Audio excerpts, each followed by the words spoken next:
એક ગ્લાસ પાણી, એક નાનો બેદરકારીનો પડ અને સ્વાસ્થ્ય પર મોટો પ્રભાવ. આખરે શું છે આ બીમારી જે ખાસ કરીને ચોમાસામાં લોકોને પોતાના ઝપેટમાં લે છે? તેના લક્ષણો શું છે? બચાવવાના ઉપાયો કયા છે? આ તમામ સવાલોના જવાબ સાથે હાજર છે આજનો આપણો ખાસ કાર્યક્રમ સ્વાસ્થ્ય સંકલ્પ. સલામ, નમસ્તે. તમે સાંભળી રહ્યા છો રેડિયો નઝરિયા 107.8 આવાજ અમારી પર કાર્યક્રમ સ્વાસ્થ્ય સંકલ્પ. હું છું તમારી દોસ્ત મયુરી. દોસ્તો, વરસાદી મોસમમાં અનેક પ્રકારની બીમારીઓનો ખતરો વધી જાય છે, જેમાંથી એક ગંભીર સ્વાસ્થ્ય સમસ્યા છે કોલેરા. આજે આપણે જાણીશું કે કોલેરા શું છે, તે કેવી રીતે ફેલાય છે, તેના લક્ષણો શું છે અને તેનાથી બચવા માટે કઈ કઈ સાવચેતીઓ રાખવી જોઈએ. પરંતુ તેની પહેલા જાણીએ કે સમુદાયના લોકોને આ વિશે માહિતી છે કે નહીં. તો ચાલો સાંભળીએ. તમારું નામ શું છે? મારું નામ રાધાબેન છે. હું હાઉસવાઈફ છું. કોલેરા રોગ વિશે તમને માહિતી છે? હા છે, પણ થોડી એમાં એકદમ બીમાર થઈ જઈએ એટલે આપણે ઝાડા મામીને એકદમ ઓલું થઈ જાય, શરીરમાં એકદમ પાણીની કમી ને એવું બધું થઈ જાય છે. પછી હોસ્પિટલ જવું પડે, દવા ને એવું બધું લેવાનું. બહુ વધારે ગંભીર બીમારી હોય તો બાટલા બી ચડાવવા પડે. તમારું નામ શું છે? મારું નામ પ્રભુદાસભાઈ પંડ્યા છે. તમને કોલેરા રોગ વિશે માહિતી છે? કોલેરા માટે માહિતી કરીએ. પાણી કોર્પોરેશનમાંથી પાણી દૂષિત આવે છે એટલે અમુક સમયે કોલેરાના ઉપદ્રવ વધારે થાય છે. કોલેરાનો અમુક જગ્યાએ પાણી ગંદુ આવવાથી કોલેરામાં માહિતી મળે છે કોલેરા થાય. તમારું નામ શું છે? કાવ્ય. કોલેરા રોગ વિશે માહિતી છે? ના. તમારું નામ શું છે અને શું કરો છો? નેહા. હું અત્યારે જોબ કરું છું. તમને કોલેરા रोग विषय माहिती है? ना. हेलो, आपका नाम क्या है? मेरा नाम रूबीना है। आपको कोलेरा के बारे में पता है? कौन सी वाली बीमारी है? कोलेरा के बारे में मुझे पता है। फूड पॉइजनिंग हो जाता है इसमें। कोलेरा में वॉमिट की तकलीफ हो जाती है। મારું નામ વિમલાબેન છે અને હું સિલાઈ કામ કરું છું. તમને કોલેરા રોગ વિશે માહિતી છે? નામ સાંભળ્યું છે પણ એટલું ખ્યાલ નથી. તો દોસ્તો, ઘણા લોકોને થોડી માહિતી છે અને ઘણા લોકોને બિલકુલ માહિતી જ નથી. તો આજે આપણે કોલેરાની સ્વાસ્થ્ય સમસ્યા વિશે બધાને એકદમ સાચી અને સચોટ જાણકારી આપીશું, પરંતુ એક નાનકડા બ્રેક પછી. ત્યાં સુધી સાંભળતા રહો રેડિયો નઝરિયા 107.8 આવાજ અમારી, તમારી દોસ્ત મયુરી સાથે.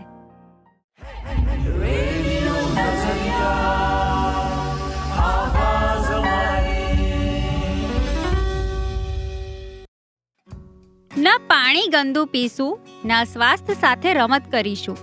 સ્વચ્છતાનો સંદેશ દરેક ઘરમાં લઈ જઈશું. કોલેરાથી બચવું છે તો રાખો સાવચેતીનો સાથ. સ્વસ્થ જીવન તરફ વધારીએ સૌનો સાથે હાથ. દરેક સ્વાસ્થ્ય સમસ્યા વિશે માહિતી જાણવી છે જરૂરી. હું છું તમારી દોસ્ત મયુરી. તમે સાંભળી રહ્યા છો તમારું સામુદાયિક રેડિયો સ્ટેશન રેડિયો નઝરિયા 107.8 આવાજ અમારી પર કાર્યક્રમ સ્વાસ્થ્ય સંકલ્પ, જેમાં આજે આપણે વાત કરી રહ્યા છે કોલેરાની સ્વાસ્થ્ય સમસ્યા વિશે. તો ચાલો દોસ્તો જાણીએ આ વિશે થોડી જરૂરી જાણકારી. કોલેરા એક ગંભીર ચેપજન્ય રોગ છે જે વિબ્રિયો કોલેરા નામના બેક્ટેરિયામાંથી થાય છે. આ બેક્ટેરિયા દૂષિત પાણી અથવા ખોરાક દ્વારા આપણા શરીરમાં પ્રવેશ કરે છે. કોલેરા વિશ્વભરમાં જાહેર આરોગ્ય માટે એક મોટો પડકાર છે અને તે ખાસ કરીને જ્યાં સ્વચ્છ પાણી, સ્વચ્છતા અને આરોગ્યની સુવિધાઓનો અભાવ હોય છે ત્યાં વધુ જોવા મળે છે. દર વર્ષે વિશ્વમાં કોલેરાના લાખો કેસો નોંધાય છે અને ઘણા લોકો આ રોગના કારણે જીવ ગુમાવે છે. કોલેરામાં અચાનક ખૂબ જ વધારે પ્રમાણમાં પાણી જેવા ઝાડા થાય છે, જેના કારણે શરીરમાં પાણી અને ક્ષારની ઉણપ એટલે કે ડિહાઇડ્રેશન થઈ શકે છે. જો સમયસર સારવાર ન મળે તો આ સ્થિતિ જીવલેણ બની શકે છે. દૂષિત પાણી અથવા ખોરાક લીધા પછી સામાન્ય રીતે થોડા કલાકોથી લઈને 5 દિવસની અંદર કોલેરાના લક્ષણો દેખાઈ શકે છે. આ રોગ બાળક અને પુખ્ત વયના બંને લોકોને અસર કરી શકે છે. ખાસ વાત એ છે કે ઘણા લોકોમાં ચેપ હોવા છતાં કોઈ લક્ષણો દેખાતા નથી, પરંતુ તેમના શરીરમાં રહેલા બેક્ટેરિયા મળ દ્વારા બહાર આવીને અન્ય લોકોને પણ ચેપ લગાવી શકે છે. પરંતુ સારી વાત એ છે કે કોલેરાને રોકી શકાય છે. સ્વચ્છ પાણી, યોગ્ય ગટર વ્યવસ્થા, સારી સ્વચ્છતા અને સ્વચ્છ જીવનશૈલી અપનાવવાથી કોલેરાને ફેલાવતો અટકાવી શકાય છે. કોલેરાથી બચવા માટે આપણે કેટલીક સરળ બાબતોનું ધ્યાન રાખવું જોઈએ. હંમેશા શુદ્ધ અને સ્વચ્છ પાણી પીવું જોઈએ. શૌચાલયના ઉપયોગ પછી અને ભોજન કરતા પહેલા સાબુથી સારી રીતે હાથ ધોવા. ખોરાકને સ્વચ્છ રીતે તૈયાર કરવો અને ઢાંકીને રાખવો. આસપાસનું વાતાવરણ સ્વચ્છ રાખવું. ચાલો આપણે સૌ સાથે મળીને સ્વચ્છતા અપનાવીએ. કોલેરા મુક્ત સમાજ બનાવવામાં આપણો સહયોગ આપીએ.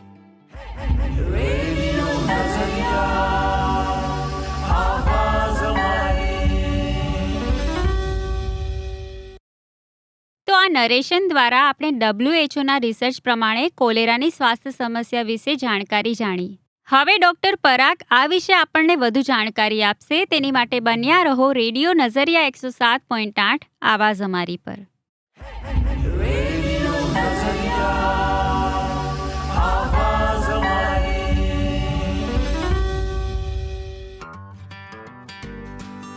રેડિયો નઝરિયા 107.8 આવાજ અમારી પર તમે સાંભળી રહ્યા છો કાર્યક્રમ સ્વાસ્થ્ય સંકલ્પ, જેમાં આપણે વાત કરી રહ્યા છીએ કોલેરાની સ્વાસ્થ્ય સમસ્યા વિશે.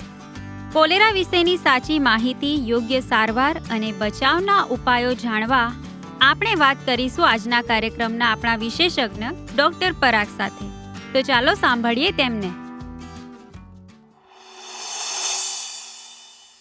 નમસ્કાર, હું ડૉક્ટર પરાગ મોરડ, ફિનિક્સ હોસ્પિટલ, સોલા, નરોડા. અમારી હોસ્પિટલમાં બધી ક્રિટિકલ કેર ફેસિલિટી સાથે મલ્ટી સ્પેશિયાલિટી અને કેશલેસ સુવિધા GEB ટાઈપ અવેલેબલ છે. તો હમણાં વરસાદી માહોલ શરૂ થયો છે, એની વચ્ચે એક આપણે ટોપિક રિસર્ચ કર્યો હતો જેનું નામ છે કોલેરા. તો અમારા શ્રોતાઓ જાણવા માંગે છે કે આ સમસ્યા ખરેખર છે શું?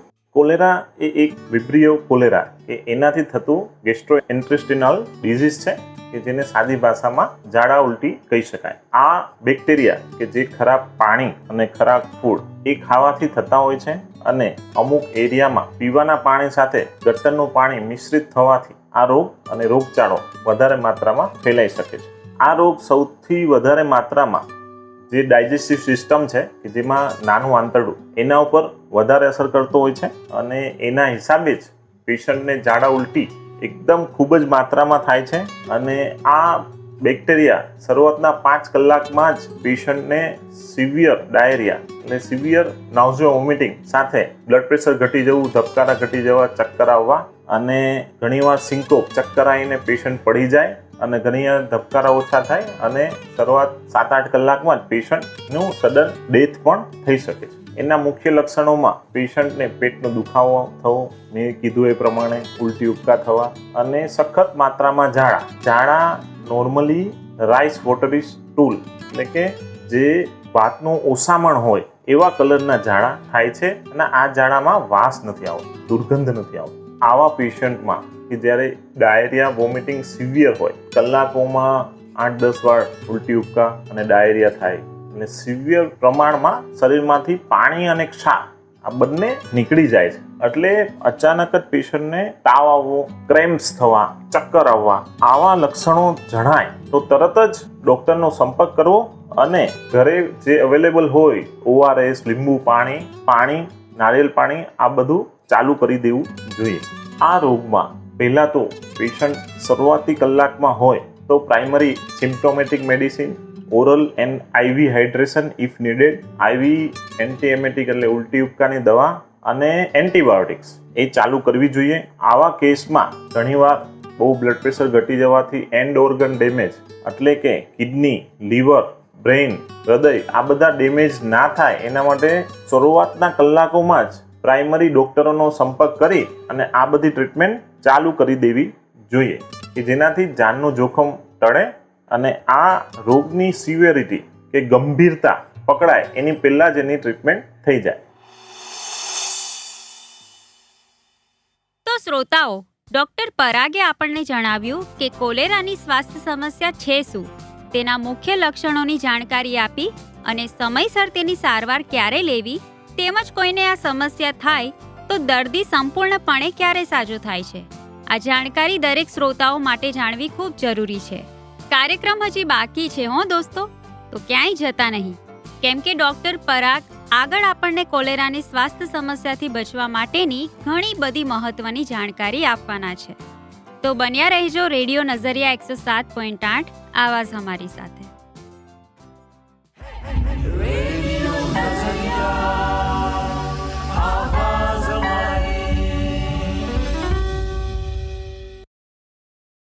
દરેક સ્વાસ્થ્ય સમસ્યા વિશે માહિતી જાણવી છે જરૂરી અને હું છું તમારી દોસ્ત મયુરી. તમે સાંભળી રહ્યા છો રેડિયો નઝરિયા 107.8 આવાજ અમારી પર કાર્યક્રમ સ્વાસ્થ્ય સંકલ્પ, જેમાં આજે આપણે વાત કરી રહ્યા છીએ કોલેરાની સ્વાસ્થ્ય સમસ્યા પર. તો ચાલો દોસ્તો ડોક્ટર પરાગને સાંભળીએ અને કોલેરાની આ સમસ્યાથી પોતાને બચાવવા માટે તૈયાર કરીએ. આ રોગમાં આમ નોર્મલ રીતે બાળકો અને વૃદ્ધોમાં કે જેમાં ઇમ્યુનિટી બહુ ઓછી હોય એમાં આ ફાસ્ટ પ્રોગ્રેસિવ હોય છે, અને મહિલાઓ કે જે પ્રેગ્નેન્ટ મહિલાઓ છે એમને પણ બહુ ધ્યાન રાખવું જોઈએ. એમના શરીરમાં પણ પાણી અને ક્ષાર એ બહુ ઓછું થઈ જવાથી બાળક અને માતા બંનેને અત્યંત જોખમ થઈ શકે છે. એટલે આ બધા વર્ગ, બાળકો, ઓલ્ડ એજ અને પ્રેગ્નન્ટ લેડી, આ લોકોએ તાત્કાલિક સારવાર લેવી જોઈએ. સ્લમ્સ એરિયામાં પાણીના ઘણા પ્રશ્નો હોય છે, અને પાણી ચોખ્ખું રાખવા માટે નોર્મલી સામાન્ય રીતે જે જૂની પરંપરાગત સિસ્ટમ છે કે પાણીને ઉકાળીને પીવું જોઈએ. સેકન્ડ થિંગ કે જે લોકો ફિલ્ટર એફોર્ડ કરે છે એ લોકોએ યુએસ ગાઈડલાઇન પ્રમાણે જે યુએસ પ્રોટેક્ટેડ છે એવું વોટર ફિલ્ટર યુઝ કરવું જોઈએ, અને પાણીમાં ક્લોરીનની ગોળીઓનો પણ વપરાશ કરી શકાય. આ રોગમાં ઘણા લોકોને એવું થાય છે કે જે આ ગરીબ વસ્તીમાં થતો રોગ છે, પણ એવું નથી. ગરીબ વસ્તીમાં મેં કીધું એ પ્રમાણે કે ત્યાં પીવાના પાણીના ઇસ્યુ હોય છે, એટલે ત્યાં આ રોગચાળો ફેલાય તો મોટી માત્રામાં ફેલાય છે. પણ ઘણી જગ્યાએ કોર્પોરેશનની જે વોટર પાઇપ્સ છે એ લીકેજ હોય અને એની સાથે ગટરનું પાણી ભળતું હોય તો સોસાયટીઓમાં જે પાણી આવતા હોય છે એમાં પણ કોલેરાનો રોગચાળો ફાટી નીકળવાની શક્યતાઓ હોય છે. કોર્પોરેશન ડેફિનેટલી આ જ્યાં રોગચાળો ફાટે ત્યાં તાત્કાલિક લેવલે પાણીની લાઇનના લીકેજની તપાસ કરી અને એ પાણીને કોલેરા મુક્ત કરે એના એક્શન લેતા હોય છે. બીજી વસ્તુ કે આ કોલેરા જે પેશન્ટ હોય એના વાસણ કે પેશન્ટના કોન્ટેક્ટથી પણ એ જર્મ્સ બીજા પેશન્ટ નોર્મલ વ્યક્તિમાં લાગવાની શક્યતાઓ છે. એટલે જે કોલેરાનું પેશન્ટ છે, કદાચ ઘરમાં કોઈ કોલેરાનું પેશન્ટ હોય તો એના વાસણો અને એ બધું પ્રોપર સેનિટાઈઝ કરી ધોઈ અને પછી જે બીજા માણસો માટે ઉપયોગમાં લઈ શકાય. ત્યારે ડેફિનેટલી વરસાદની સિઝન છે, ઘણા પાણી મિશ્રિત થતા હોય છે. આપણે આપણું પાણી ઉકાળીને પીવું જોઈએ, અને ઘણીવાર પાણીમાં વાસ આવે, ગંદુ હોય તો એમાં ક્લોરીનની ટીકડીઓ નાખવાથી પણ એ જંતુમુક્ત થાય છે. બીજી રીતે કે જે આપણે શાકભાજી ફળો ખાઈએ છીએ એમાં પણ આ પાણીનો છંટકાવ, ગંદા પાણીનો છંટકાવ થતો હોય છે. તો એ પણ જ્યારે માર્કેટમાંથી પરચેસ કરીએ ત્યારે આપણે એને પ્રોપર રીતે ધોઈ અને વાપરવા જોઈએ. જે સી ફૂડ ખાતા હોય કે કોઈ નોનવેજ ખાતું હોય, આ બધા ફૂડમાં પ્રોપર રીતે રાંધેલો ખોરાક ખાવાની સૂચનાઓ સ્ટ્રિક્ટલી ફોલો કરવી જોઈએ. અને બહાર જે લારીઓ અને રેસ્ટોરન્ટમાં જે પણ ખુલ્લા ઓપન સ્પેસમાં હોય ત્યાં આપણે માખી મચ્છરથી આ દૂષિત ખોરાક હોય એવો ખોરાક ખાવો ના જોઈએ.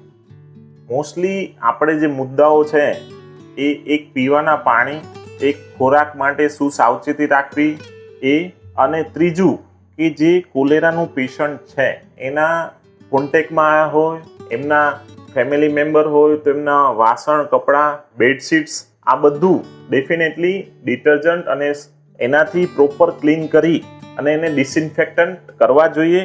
અને આપણા પીવાના પાણીમાં કંઈ બી દૂષિત જણાય તો આપણે એ કોર્પોરેશનને જાણ કરી અને આખી સોસાયટીને આ રોગથી બચાવવી જોઈએ, અને કોર્પોરેશનને ઇન્ફોર્મ કરી અને એનું નિરાકરણ લાવવું જોઈએ. Thank you.